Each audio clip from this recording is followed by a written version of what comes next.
The Walvis Bay municipality has been making headlines in the media recently regarding millions of dollars outstanding debt owed by the community for services provided by the municipality. The Landless People's Movement argues that Walvis Bay is one of the municipalities that do not owe money to NamWater or Erongo Red, as the council is the majority shareholders with 49 shares in the electrical distribution business in the Erongo region. Yes, the council has inherited an outstanding debt of 436,928,493, of which has originated from various services rendered by the council, such as rate and taxes, water refusal, sewage, amongst others.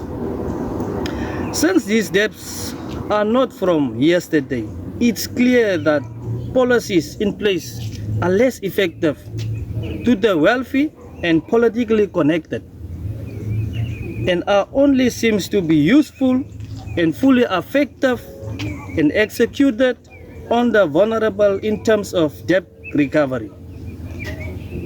Therefore, policy review is vital as I have read through the current credit control and debt recovery policy, which hasn't imposed across the board in full, which was the cause of the accumulations of debt. Many of the vulnerable people are left today without the needed and the most fundamental basic service is water. Bakir urged the municipality to cut the water services of business people, the elite, and the politically connected who owe the council with immediate effect, as it is being done with the vulnerable residents of the town.